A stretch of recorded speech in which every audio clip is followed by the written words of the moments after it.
Welcome to Dark Knight Films Reviews and another comedy and drama night. Tonight I will be reviewing Heist, released in 2001.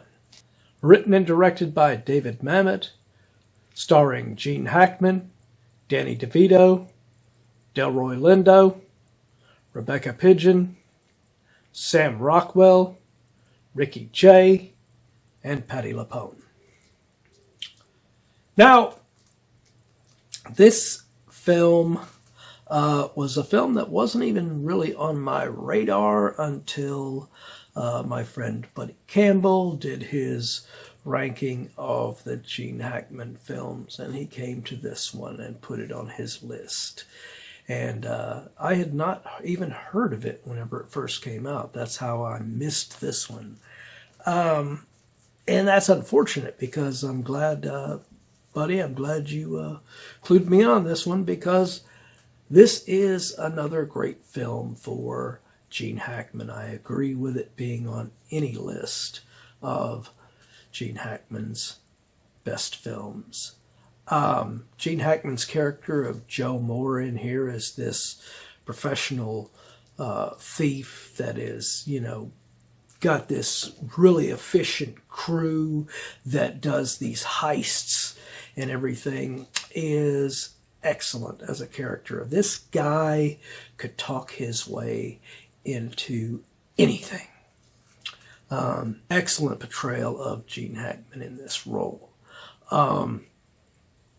He does run into an issue early in this film with his latest heist, in which the people in this bank were supposed to all be knocked out by this drugged coffee and everything that was brought to them. And wouldn't you know it, the lady in the place doesn't drink the coffee. She sees all of her colleagues passing out, and whenever Joe and his group getting ready to come in with their masks on,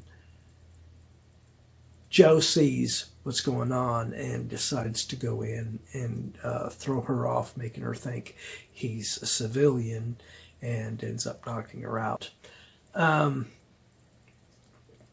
But his face was on camera, and he cannot get to the camera footage in time to prevent people from knowing his identity of this thief.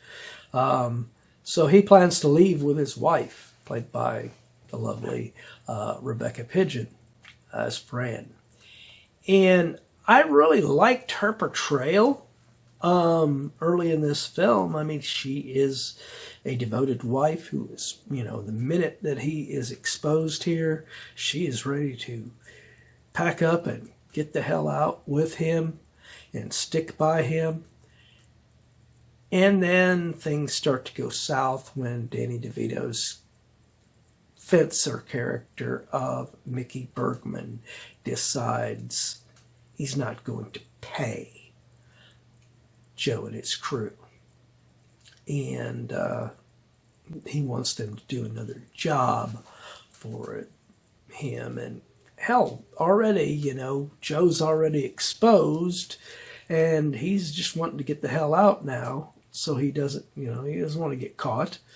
So, but Mickey is adamant about doing this, which eventually Joe agrees to do and tries to trick his nephew character of Jimmy Silk, played by Sam Rockwell, who he makes a part of the deal that has to come along with them.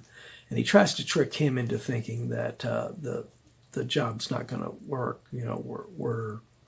We're busted on this job and everything. And it was all a front just to get him to back off so that, Joe could leave with his wife. But Jimmy Silk shows up and screws things up and realizes that, it was all a front to begin with. And so it's back on. They're going to have to do the heist after all.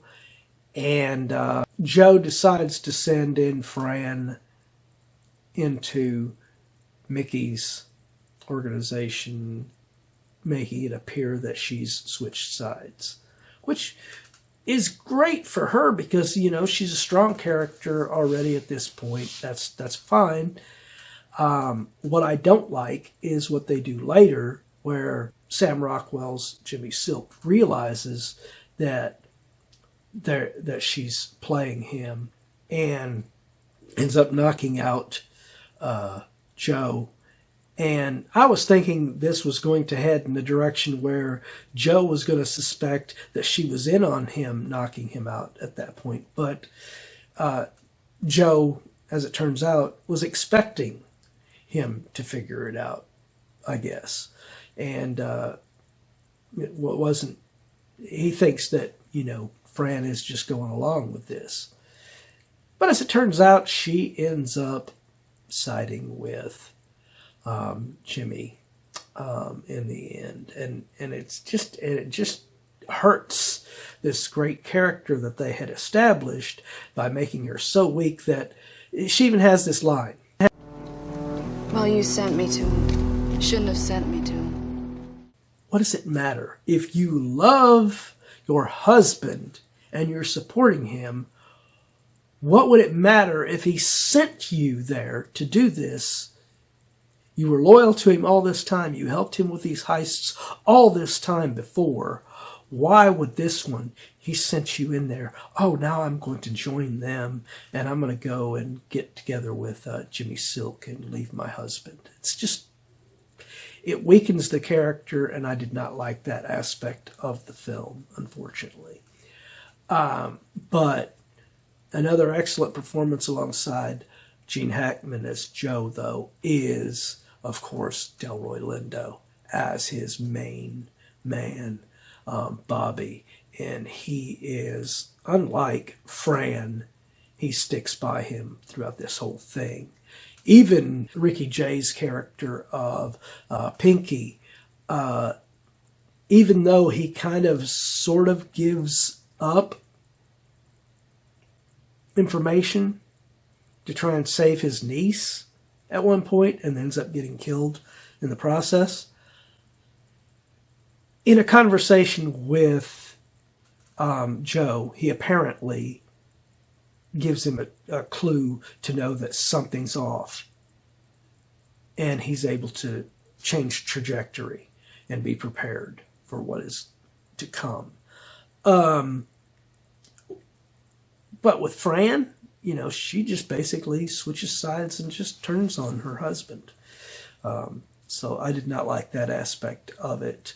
Like I said, Joe is such an awesome manipulator and such an awesome character. I love a scene where he talks to a security person, Betty, played by Patti LuPone, and he is so suave with his manipulations and everything. He has her go along with the whole heist and everything, handing over her keys and all of this. It is so good. He is so brilliant with this.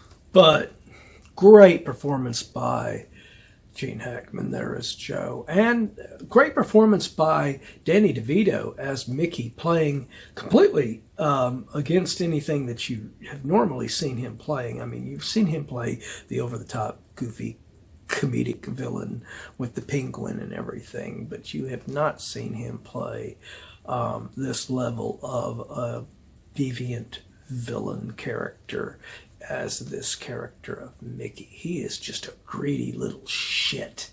And you just can't wait to see him get his comeuppance in this. And spoiler alert, for those of you who haven't seen this film, go watch it.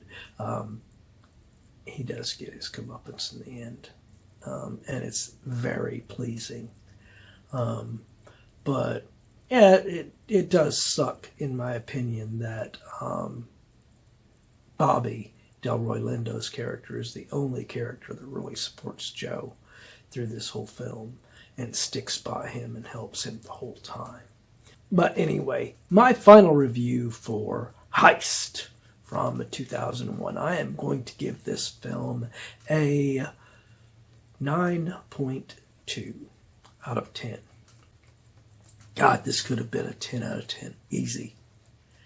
Had they not screwed over Rebecca Pidgeon's character of Fran with that weak-ass ending in which she sides with Sam Rockwell's Jimmy Silk. Unfortunate. But it's still a great film, and I would implore any of you to go check it out if you have not already. But have you seen this film? Do you agree with my review? Do you disagree? Let me know in those comments down below, but as usual, please be respectful. And if you enjoyed this video, do not forget to like, share, and subscribe. And don't forget to click that bell icon so you can be notified about future videos just like this one. And while you're by the subscribe button, click that join button and become a Dark Knight fan. As a Dark Knight Fan Plus member, you have access to an area on the channel right now where you can request a movie, TV series, or ranking video of your choosing. And when that video goes live, it will go up for all Plus members to view prior to it becoming available for all other subscribers. So if you want to get interactive and help us to get more reviews on this channel that I haven't done yet, become a Plus member. Well, that's the end of another Comedy and Drama Night. If you missed last week's Comedy and Drama Night, check out the link above. Or if you missed any of the videos during Comedy and Drama Night, check out this playlist and get caught up on anything you've missed.